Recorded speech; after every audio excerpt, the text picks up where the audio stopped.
सलाम, नमस्ते, सत श्री अकाल। मैं हूं रजा और आप देख रहे हैं रजाग्राफी की मिडिल ईस्ट स्पेशल रिपोर्ट। बताना चाहूंगा कि तालिबान और ईरान बिल्कुल भिड़ने की कगार पर आ गए हैं।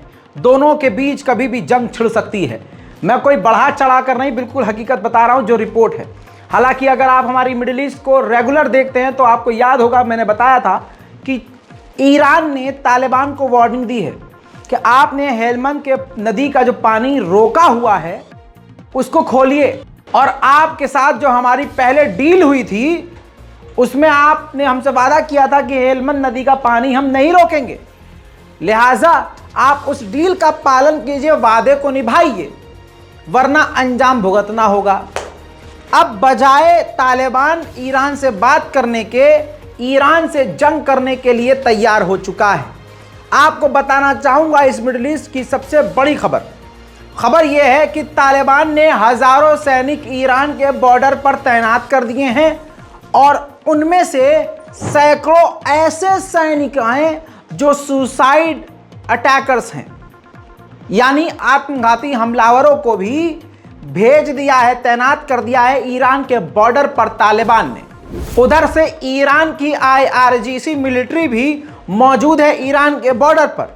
अभी 4 महीने पहले मैंने आपको दिखाया था कि ईरान और तालिबान के बीच तोप और गोलेबारी तक हो गई थी। तोप चल गई थी, इधर से बंदूकें चल गई थी, उधर से बम चल रहे थे, काफ़ी खतरनाक माहौल हो गया था। खुदा न खास्ता फिर से कोई जंग की शुरुआत न हो जाए। अब दोस्तों ईरान कई तरफ से परेशान सा हो गया है। इधर से तालिबान ने घेरा है और तालिबान ने बॉर्डर पर खतरनाक कदम उठाया है। उधर रेड सी में, लाल सागर में अमेरिका ने 3000 और अमेरिकी सैनिक ईरान के खिलाफ भेजे हैं 2 युद्धपोत के साथ। इससे तनाव ईरान के और अमेरिका के बीच बढ़ गया है। वहीं ईरान में एक बिल्डिंग गिर गई, जिस बिल्डिंग के गिरने की वजह से 2 पुलिसकर्मी सहित 4 लोग मारे गए, टोटल 6 लोगों की मौत हो गई। उधर दोस्तों ईरान के विदेश मंत्री जापान पहुंचे। जापान पहुंचते ही जापान के विदेश मंत्री ने साफ साफ ईरान को हड़का दिया कि आप रूस को हथियार और ड्रोन देना बंद कर दें, और आपका जो न्यूक्लियर प्लान है वो हमारे लिए खतरा है। इस पर ईरान ने साफ इनकार कर दिया कि हमने कोई भी ड्रोन रशिया को नहीं दिया है। साथ में ईरान के विदेश मंत्री ने कहा है कि हमारा परमाणु बनाने का कोई मकसद नहीं है, हमारे परमाणु प्लान से और प्लांट से किसी को कोई खतरा नहीं है। डेनमार्क और स्वीडन में लगातार कुरान को जलाया जा रहा है, और अरब मुल्क बोलते भी हैं तो काफ़ी देर से बोलते हैं, लेकिन ईरान ने डेनमार्क में कुरान जलाने पर डेनिश एम्बेसडर को समन कर लिया है और अब कड़ी कार्रवाई की उम्मीद करता है ईरान डेनमार्क से। उधर इजराइल के अखबार की ही रिपोर्ट है कि इजराइल ने साफ साफ कह दिया है मोहम्मद बिन सलमान से कि आप कितनी भी शर्त रखना चाहते हैं आप रखिए हमारे सामने, हम आपकी तमाम शर्तों को मानेंगे और नॉर्मलाइजेशन कर लेंगे, लेकिन बस एक शर्त मत रखिएगा, फिलिस्तीन के मामले पर आप कोई शर्त मत रखिएगा, वरना नॉर्मलाइजेशन नहीं होगा। हालांकि इसी रिपोर्ट के आखिरी हिस्से में यह भी बताया गया है कि नेतन्याहू बात कर भी सकते हैं। नेतन्याहू के अगर मूड में आ गया तो वो फिलिस्तीन के मुद्दे पर मोहम्मद बिन सलमान से बात कर सकते हैं। यानी कुल मिला के आले सऊद इस वक्त इजराइल की तरफ तेजी से बढ़ रहा है। अमेरिका के डेमोक्रेट्स पार्टी के सीनियर नेता इजराइल पहुंचे हैं नेतन्याहू से मिलने, तो नेतन्याहू ने साफ साफ कहा है कि ईरान के खिलाफ हमारे साथ मिलकर अटैक कीजिए, उन पर मिलिट्री ऑपरेशन कीजिए, उन पर हमला कीजिए, और आर्टिफिशियल इंटेलिजेंस पर हम काम कर रहे हैं, AI हथियारों पर काम कर रहे हैं, अमेरिका इसमें हमारी मदद करे। उधर देर रात सीरिया के दमिश्क के इलाके पर इजराइल ने एयर स्ट्राइक करके 4 सैनिकों को मार दिया। खबर यह है कि उन 4 में से 3 तो सीरियन फौजी थे और 1 फौजी ईरान का था। हमले का वीडियो ये है।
ये वो देश है जो कभी कहीं पर हमला कर देता है।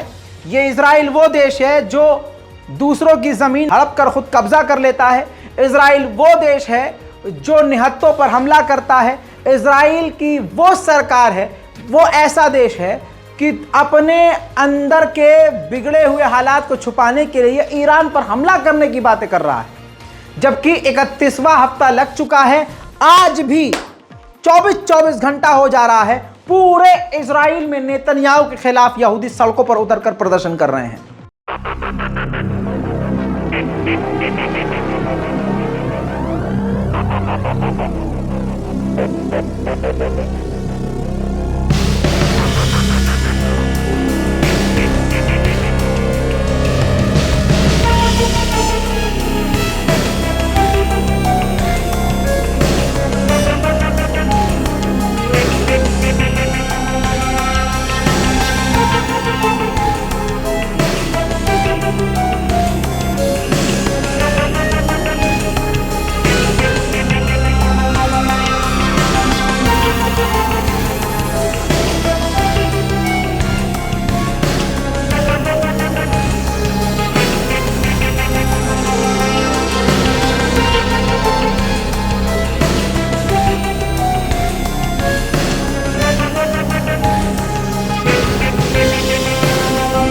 इजराइल ने इस साल सबसे ज्यादा फिलिस्तीनियों का कत्लेआम किया है।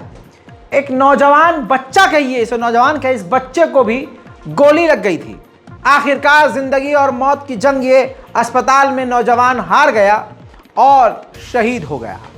इजराइल लगातार इसी तरह से निहत्तों को मार रहा है और दुनिया खामोशी से देख रही है। अभी कुछ वक्त पहले मैंने आपको बताया था कि सऊदी अरब ने तुर्की से डील कर ली है। जब रजब तैयब एर्दोगान सऊदी अरब गए थे और बैरक्टर TB2 ड्रोन यानी ड्रोन खरीदेगा तुर्की से सऊदी अरब हैं, तो खबर अब ये आ रही है कि सऊदी अरब जो है चीन के साथ डील करने वाला था, लेकिन ये डील रोक कर उसने तुर्की से कर ली।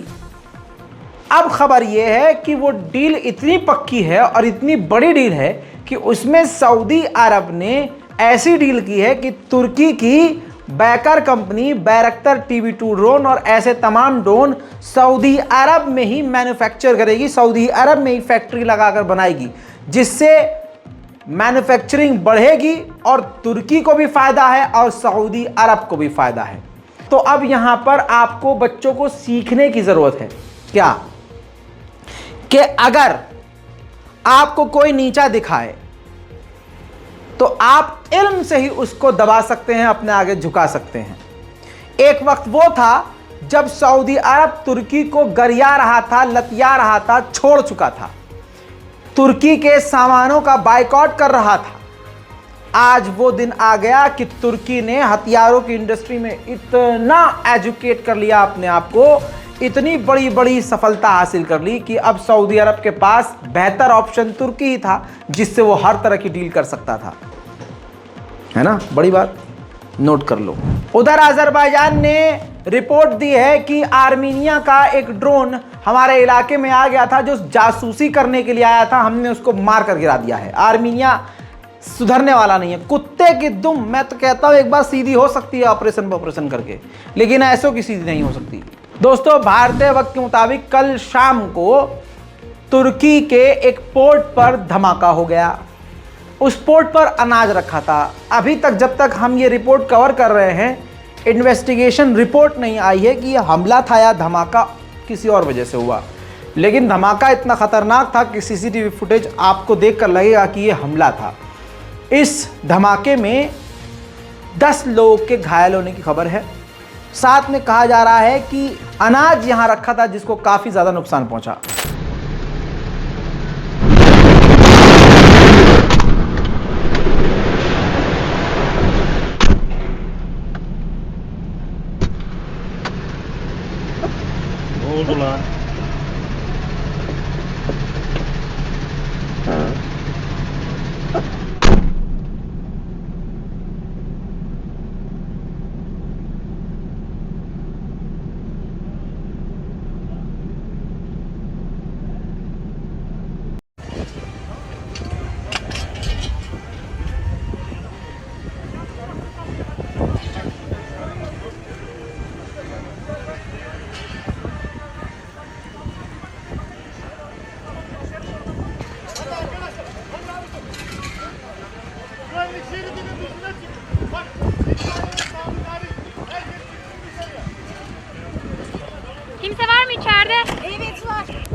दोस्तों, तुर्की काफी तेजी से तरक्की कर रहा है। दोस्तों, तुर्की ने वो कर दिखाया है जो हॉलीवुड फिल्मों में करता है। ट्रांसफॉर्मर्स कौन नहीं जानता? सभी लोगों की, मेरे ऐसे बच्चों की तो, मेरे ऐसे लोगों की तो ये फिल्म काफ़ी फेवरेट रही है। तो इसमें आपने देखा कि गाड़ियां जो हैं रोबोट बन जाती हैं। तो तुर्की की एक कंपनी लेट्रॉन ने असलियत में ट्रांसफॉर्मर बना दिया। BMW की कार को उसने ट्रांसफॉर्म करके बिल्कुल असली ट्रांसफॉर्मर बना दिया। ये देखिए। और दोस्तों, इसकी खासियत यह है, देखिए कितना कमाल है। इसकी खासियत यह है कि ये कार जो ट्रांसफॉर्म की गई है BMW को लेट्रॉन कंपनी के द्वारा तुर्किश, इसको आप चला भी सकते हैं। ऐसा नहीं है कि सिर्फ ये मॉडलिंग, नहीं, आप इसको चला भी सकते हैं। देखिए मुंडी भी निकली है बाद में, हाथ वाथ सब कुछ जैसे। तो तुर्की को काफ़ी बड़ी कामयाबी मिली है। दुनिया की नज़र इस मामले पे अब तुर्की पर जाकर रुक गई कि तुर्की ने वो कर दिखाया है जो अभी तक सिर्फ फिल्मों में दिखाया जा रहा था। जापान और चीन के बीच टकराव है। ऐसे में खबर ये आ रही है कि डिफेंस की सेंसिटिव जानकारियां चीन ने हैक कर ली हैं, जबकि जापान ने काफ़ी मजबूत सिक्योरिटी रखी थी। लेकिन चीन है। चीन देश के लिए भी ख़तरा है, हमारे लिए भी ख़तरा है, आपके लिए भी ख़तरा है। चाइना का दोस्त तो एक वक्त वो था जो आज भारत में बैठकर दूसरों पर इल्ज़ाम लगा रहा है। आप हमारी खबरों को पढ़ भी सकते हैं। हमारा अखबार www.razagrafi.com आपके सामने मौजूद है। गूगल पर आप जाकर razagrafi.com पर जाइए और 3 से 4 लैंग्वेज में, हिंदी, इंग्लिश, उर्दू में इसको पढ़ सकते हैं। और अगर आपको लगता है कि आपके अंदर कला है और आप रज़ाग्राफी के साथ काम करना चाहते हैं, और ख़ासकर आपके अंदर लिखने की कला है और आप रज़ाग्राफी अखबार के लिए लिखना चाहते हैं और ख़बरों को समझकर लिख सकते हैं, तो आपके लिए रज़ाग्राफी के दरवाजे खुले हुए हैं। रज़ाग्राफी jobs@gmail.com पर आप अपना रिज्यूम भेज सकते हैं और टीम रज़ाग्राफी से जुड़ सकते हैं। जय हिंद।